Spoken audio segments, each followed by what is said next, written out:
मेरी उम्र 22 साल थी और खाते पीते घराने में पली बड़ी थी, मगर खूबसूरती के लिए पूरे गांव में मेरी मिसाल दी जाती थी। माँ के नैन नक्श, बाप जैसे सफेद रंगत, पतली लंबी सी शाल, यानी कि मैं सबसे अलग ही दिखती थी। वालिदैन भी कहते कि किसी शहजादे से ही ब्याएंगे, क्योंकि ये खुद भी शहजादी है। और फिर मेरा रिश्ता आ गया चौधरी के घर से, चौधरी के इकलौते और हसीन तरीन बेटे का, जो मुझसे 10 साल बड़ा था। पहली बीवी की औलाद ना हो सकी तो उसे तलाक दे दी, और अब चौधरानी साहिबा अपने इकलौते बेटे की दूसरी शादी करना चाहती थी। सो मेरे घर वालों को और क्या चाहिए था। उन्होंने थोड़ी सोच विचार का वक्त लिया और हाँ कर दी। यूं मैं ब्याह कर चौधरी अवैस के घर आ गई, मगर शादी के 3 माह बाद तक भी जब किसी किस्म की उम्मीद ना लगी तो मेरी सास ने घरेलू टोटके, अंग्रेजी इलाज, पीरों फकीरों के बताए गए अमलियात, गर्ज, हर एक चीज के साथ मुझ पर आजमाना शुरू कर दी। मगर कई माह तक सब कुछ करने के बाद भी फाका ना हुआ तो सास ने एक अमल शुरू किया। आज मेरी सास मुझे आधी रात को कब्र लेकर आई। पीर बाबा ने कहा था कि ऐसी औरत की कब्र के सामने अपनी बहू को ले जाओ, चांदनी रात में, जिसके यहाँ सबसे पहले 2 जुड़वा बेटे हों। कब्रिस्तान का सुनकर मेरी जान ही निकल गई, क्योंकि मैं बहुत डरती थी। मीलों दूर मेरी सास को खबर मिली कि एक ऐसी औरत की कब्र है जिसके पहले बेटे हैं। औरत मर चुकी थी और उसके बेटे जिंदा थे।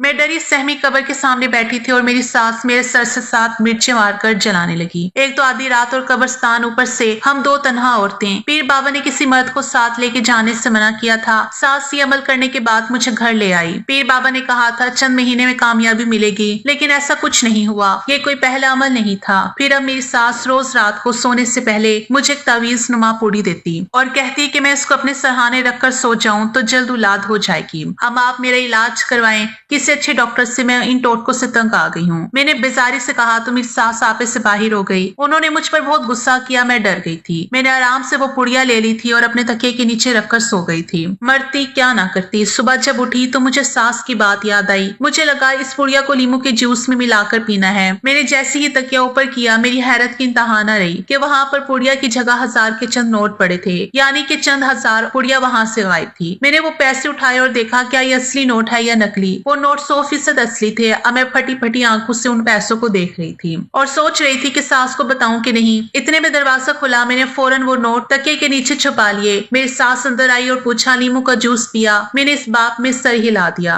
और उन पैसों के मुतालिक कुछ ना बताया। मेरे साथ चली गई तो मैंने वो पैसे अलमारी में छुपा दिए। फिर मैं सारा दिन इन पैसों के बारे में सोचती रही। शाम को अपनी अम्मी जान के घर गई। वहां के हालात गुर्बत की वजह से बुरे थे। मुझे वो पैसे याद आए। मैंने सोचा कि मैं वो पैसे अम्मी को दे देती हूँ। मैं घर आ गई और सोने के वक्त फिर से मेरी सास वो पुड़िया ले आई। अगली सुबह मैंने देखा तो फिर से पुड़िया की जगह चंद नोट रखे थे। मैं खुश हो गई कि यूं ही रोजाना मुझे इनकी जगह चंद हजार नजर आएंगे। मैंने वो पैसे भी छुपा लिए। मैं वो पैसे अम्मी को भिजवा देती। मैं चुप हो गई थी, किसी से कुछ ना कहा। अब तो हर सुबह ऐसा होने लगा। मैं समझी कि पीर बाबा की कोई करामत है, लेकिन मैंने सोचा क्यों ना पता लगाया जाए ये सब कैसे और क्यों हो रहा है। हर इंसान की तरह मुझे भी तज्जिया था। मैंने फैसला किया कि आज रात में जाग कर देखूंगी कि ये सब कैसे हो रहा है। मैं सोई नहीं। सोने की अदाकारी करते हुए आंखें बंद कर ली। सुबह उठकर देखा तो वहाँ 1000 के नोट पड़े थे। मैं सास को कुछ ना बताती और पैसे छुपा लेती। एक रोज रात जाने की खातिर सोने का नाटक करने लगी। रात के बाद मुझे अपने तकिए के नीचे हलचल महसूस होने लगी। जब मैंने देखा तो सामने का मंजर देखकर मेरी हैरत की इंतहा ना रही। मैंने देखा नीम अंधेरे में मेरी सास पैसे रखती हुई और पुड़िया उठाती हुई नजर आई। कमरे में नीम अंधेरा था, मगर पहचान गई कि ये मेरी सास ही है। मेरे शौहर गहरी नींद सो रहे थे। ये देखकर तो मैं जैसे हैरत के समंदर में डूब गई। सास आखिर ऐसा क्यों कर रही थी? इस सवाल ने मेरा सुकून छीन लिया। अब अगर मैं सास से सवाल करती इसके मुतालिक तो वो मुझसे पूछती कि मैंने सारे पैसे कहाँ किए। मैं उनको कैसे बताती कि वो पैसे तो मैं अपने वालिदैन को दे चुकी हूँ। मैंने अपने होंठ सी लिए और सास से कुछ नहीं कहा। फिर मुझे लगा दाल में कुछ काला है। 1 महीना यूं ही गुजर गया। मैं पैसे अपने घर वालों को देती रही। फिर चंद महीने के बाद मेरी सास ने सारे गाँव में अफवाह फैला दी कि मेरी बहू उम्मीद से है। ये सुनकर मेरे शोहर खुशी से निहाल हो गए और मुबारकबाद देने वालों को तांता बन गया। मैं हैरान और शशता रह गई थी सास की हरकत पर। मैं उनके पास गई और उनसे कहा अम्मा आपने झूठ क्यों बोला? मैं तो उम्मीद से नहीं हूँ। मैंने कहा तो सास का रंग गुस्से से लाल हो गया। बहू अपनी जबान को यहीं पर ताला लगा दो और जैसा मैं कहती हूँ वैसा ही करो, वरना मैं सबको बता दूंगी कि तुमने मेरे पैसे अपनी माँ को दिए हैं, जो मैं तकिए के नीचे रखती थी। सास के इस इंकशाफ पर मैं हैरान हो गई। यानी इससे मालूम हो गया था कि मैं अम्मी को पैसे देती हूँ और ये बात जरूर उसी मुलाजमा ने बताई होगी जिसके हाथ में अम्मी को रोजाना पैसे भिजवाती थी। शर्म के मारे मेरा दिल किया कि जमीन हट जाए और मैं अंदर समा जाऊं। मैं सास की नजरों में चोर बन गई थी। उसके बाद सास ने जैसा कहा मैंने वैसा ही किया। उन्होंने मेरे शोहर से कहा कि मैं आज से इनके साथ सोया करूंगी। अगले 9 माह तक मेरे शोहर का मुझसे दूर रहना बहुत मुश्किल था क्योंकि वो मुझसे बहुत मोहब्बत करते थे, मगर सास के सामने उनकी एक ना चली। मैं उनके साथ उनके कमरे में सोने लगी। पूरे गांव में ये बात फैल गई कि मैं हामला हूँ, लेकिन हालांकि मैं उम्मीद से नहीं थी। मुझे समझ नहीं आ रहा था कि मेरी सास ने ये झूठ क्यों बोला, मगर मैंने अपनी जुबान को ताला लगा लिया। मेरे शोहर समझ रहे थे कि मैं वाकई उम्मीद से हूँ। इस तरह मेरी सास ने सारे गांव और दूर के रिश्तेदारों को बताया कि पोते की खुशी है। मुझे ये सब बहुत अजीब लग रहा था, मगर मेरी सास ने मुझसे कहा कि मैं बच्चे वाली औरतों की तरह अदाकारी करूं। फिर देखते ही देखते वक्त गुजरता गया। पेट भरने का वक्त आया तो मेरी सास ने कपड़े के साथ मेरे पेट में रुई बांधी ताकि मेरा पेट सब औरतों को बड़ा हुआ लगे। मेरी सास ने मुझे मेरे कमरे में छुपा लिया था। मैं कैद होकर रह गई थी। फिर मेरे शोहर को मुल्क से बाहर भेज दिया। मेरे शोहर सऊदीया चले गए। फिर 9 महीने गुजरे थे कि अचानक मेरी सास ने अंधेरे में मुझे जगाया। बहुत जल्दी उठो और हमें सुबह से पहले निकलना है शहर के लिए। मैं परेशान हो गई, मगर सास के सामने कोई सवाल करने की इजाजत न। आधी रात को हम ड्राइवर के साथ गाड़ी में बैठकर रवाना हुए। मैं समझ गई थी कि सास अब मेरी डिलीवरी का ड्रामा करने वाली है। उसी रात मुझे सारा माजरा समझ में आ गया था। मैं समझ गई। सास मुझे डॉक्टर के पास ले गई और कहा कि मैं ठीक हूँ, जरूर मेरे शोहर में औलाद पैदा होने की सलाहियत नहीं है क्योंकि दूसरी बीवी को भी बच्चा नहीं हुआ। डॉक्टर ने पहले भी यही कहा था जब अवैस की पहली बीवी से औलाद न हुई थी। लेकिन ये वो लोग थे जो पराई बेटी पर सारे इल्जाम गिराकर अपने बच्चों को बिचाते हैं। इतने साल मेरी सास मेरी सौतन को कसूरवार ठहराती रही। उन्हें मालूम था कि खराबी उनके बेटे में है, लेकिन मेरे शोहर मेरी सास के इकलौते बेटे थे। इतनी बड़ी जायदाद के इकलौते वारिस और सास से ये बात बर्दाश्त नहीं हो रही थी कि उनके बेटे को सबने ताना मारना शुरू कर दिए कि तुम बांझ हो। अपने बेटे की इज्जत बचाने के लिए मेरी सास ने मुझ जैसे कमजोर और गरीब लड़की को फंसा दिया ताकि मैं किसी से कुछ ना कहूँ। खैर हम दोनों शहर गए। वहाँ सास ने एक औरत से बात कर रखी थी। हम अस्पताल पहुंचे तो उस औरत के यहाँ बच्चे की पैदाइश होने वाली थी। तकरीबन आधे घंटे में उस औरत ने एक बेहद खूबसूरत बच्चे को जन्म दिया। मेरी सास ने उस औरत की जगह मुझे लिटा दिया और उस औरत और उसके शोहर को बहुत बड़ी रकम देते हुए जाने का कहा। वो दोनों मियाँ बीवी शायद बहुत जरूरतमंद थे और उनके पहले से बहुत सारे बेटे और बेटियां थी। गुर्बत की वजह से उन्होंने अपना आखिरी बच्चा मेरी सास को दे दिया। मेरी सास का उन लोगों से साल पहले मुआहदा हो चुका था। डॉक्टर भी मेरी सास के साथ मिली हुई थी। सास ने मेरी डिलीवरी की खबर सारे खानदान में फैला दी। सारे रिश्तेदार अस्पताल आ गए। हर तरफ खुशी थी, मगर मैं उदास थी ये सोच कर के मेरे शोहर कभी बाप नहीं बन सकते। मेरी सास ने बेटे से भी ये बात छुपा कर रखी थी। कमी उनके बेटे में है। खैर अवैस वापस आ गए। उन्हें लगा कि ये बच्चा उनका है। डॉक्टर साहिबा ने कहा कि डिलीवरी के वक्त कुछ पेचीदगियां हुई थी, इसी वजह से तुम्हारी बीवी अब कभी दोबारा मां नहीं बन सकती, लेकिन चलो हमें वारिस तो दे दिया है ना। उसने अब सब ठीक है। मेरी सास ने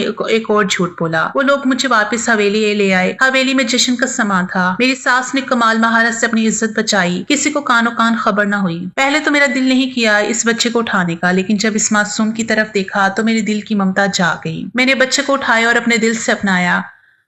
सास ने मेरे बेटे का नाम रूहान रख दिया और कहा कि ये हमारा वारिस है। यूं देखते ही देखते रूहान 4 साल का हो गया। रूहान के आने से मुझे अपनी जिंदगी मुकम्मल लगने लगी। मेरी सास को इसमें दिलचस्पी नहीं थी, बस कुदरत के आगे बेबस हो गई थी। उन्हें अपनी और अपनी इकलौते बेटे की इज्जत बचाना थी, सो बचा ली। अब वो मुतमईन थी, लेकिन सगा बेटा न होने का दुख उन्हें अंदर ही अंदर खाए जा रहा था। एक दिन अचानक मेरी तबीयत बिगड़ गई। मुझे चक्कर आ गए। मैं गश खाकर गिर गई। मेरी सास और मेरे शोहर मुझे जल्द करीबी अस्पताल लेकर गए। वहां जाकर पता चला मैं वाकई उम्मीद से हूँ। कुदरत की इस कारीगरी पर मैं हैरान थी। मेरी सास खुशी से पागल होए जा रही थी। उन्होंने मुझे शिद्दत से गले लगा लिया, मेरे माथे पर बोसा दिया। मेरे शोहर अपनी माँ से भी ज्यादा खुश हो गए। मैं समझ गई कि मैंने रूहान को दिल से अपनाया, इसे माँ का प्यार दिया, इसलिए अल्लाह को मेरी ये नेकी पसंद आ गई और मेरा रब मुझ पर मेहरबान हो गया। मेरी भी खुशी का कोई ठिकाना नहीं था। हम घर वाले जब रूहान को लेकर वापस गए, मैंने हिम्मत नहीं हारी। मैंने अखबार में एक हकीम का इश्तिहार देखा था। वो बेऔलादी का इलाज करते हैं। मैंने एक मुलाजमा को उनके पास भेजा और दवाइयां मंगवा ली अपने शोहर के लिए। मैं वैस को बताए बगैर रोजाना दूध में वो दवाइयां मिलाकर उनको देने लगी, जिसकी उन्हें खुद भी खबर नहीं हुई। ये उन्हीं दवाओं का नतीजा था। दरअसल मेरे शोहर को इलाज की जरूरत थी, मगर मेरी सास ने अपनी अना की खातिर उन्हें डॉक्टर के पास जाने नहीं दिया। ये कहकर के तुम्हारी पहली बीवी बांझ है, तुम दूसरी शादी करो। अब हकीकी मायनों में हम खुशी से सरशार थे। इतनी खुशी मैंने अपनी सारी जिंदगी में नहीं देखी। घर आकर रूहान रोने लगा तो मैंने उसे उठा लिया। ये मंजर देखकर मेरी सास का चेहरा गुस्से से लाल हो गया। उन्होंने रूहान को मुझसे छीन लिया और कहने लगी, खबरदार, अब अगर तुमने वजन उठाया, बिस्तर से कदम भी नीचे रखा तो भी खैर नहीं होगी। मेरे आने वाले पोते का ख्याल रखो। मेरी सास की इस बात पर मुझे रोना आ गया।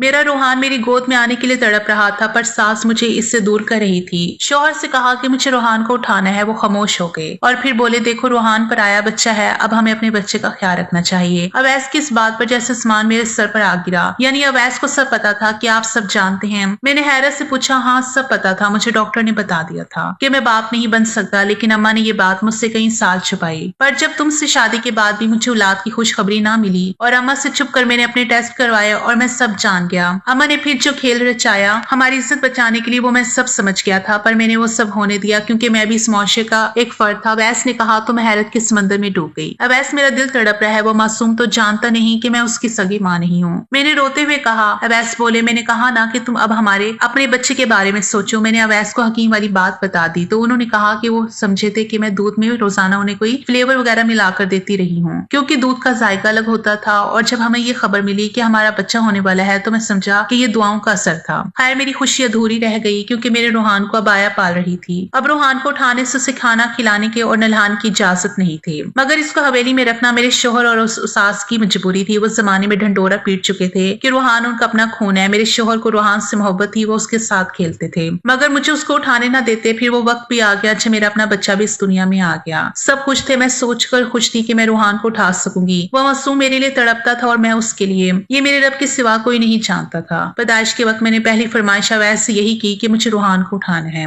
अपने बेटे की खुशी में मेरे शोहर ने उसको मुझे दे दिया। खुद अपने सगे बेटे को उठा लिया, लेकिन फिर मेरी सास ने कहा कि मैं अपने बेटे का ख्याल रखूं। मेरे अपने बेटे का नाम जैन रखा था। वक्त गुजरता गया और मेरे दोनों बेटे जवान हो गए। रूहान के साथ मेरी सास का रवैया तल्ख से तल्ख होता जा रहा था। वो हर वक्त उदास रहता, उसकी उदासी मुझसे देखी नहीं जाती थी। फिर सतम ये कि रूहान और जैन को खानदान की एक ही लड़की पसंद आ गई। उस लड़की का नाम एमन था और वह अवैस के एक तायाजाद भाई की बेटी थी। सब जानते हुए भी मेरे शोहर और मेरी सास ने जैन के रिश्ते की बात उनसे कर दी। मुझे यहाँ भी रूहान का दुख हुआ। एक दिन अचानक जैन ने नई और महंगी तरीन गाड़ी के लिए बाप से अच्छा खासा पैसा मांगा। बेटा, इस सारी जायदाद के तुम अकेलौते वारिस हो। मेरी सास ने रूहान के सामने ये बात कही तो उन दोनों बेटों ने सवालिया नजरों से मेरी तरफ देखा। मैंने बेबसी से नजर झुका ली और फूट फूट कर रोने लगी। रोते हुए मैंने दोनों बच्चों को सारी सच्चाई बता दी और हाथ जोड़कर रूहान से माफी मांगी, मगर ये सुनकर वो इतने सदमे में आ गया कि हवेली ही छोड़कर चला गया। मैं उसके पीछे भागी, लेकिन वो मुझसे दूर जा चुका था। जब शोहर को रूहान के जाने की खबर हुई तो वो उसे दीवाना वार तलाश करने लगे। सच था कि जैन हमारी अपनी औलाद थी, लेकिन अवैस को रूहान से भी मोहब्बत थी। 4 साल तक उन्होंने भी उसको अपनी औलाद की तरह समझकर पाला, जब उन्हें अपनी औलाद की उम्मीद ना थी। इतना अरसा तो किसी जानवर को साथ रखे तो उससे भी उनसे हो जाती है। ये तो फिर जीता जागता इंसान था। कई माह तक वो गायब रहा। मैं और अवैस उसकी जुदाई में बीमार हो गए, जबकि जैन भी बहुत उदास था।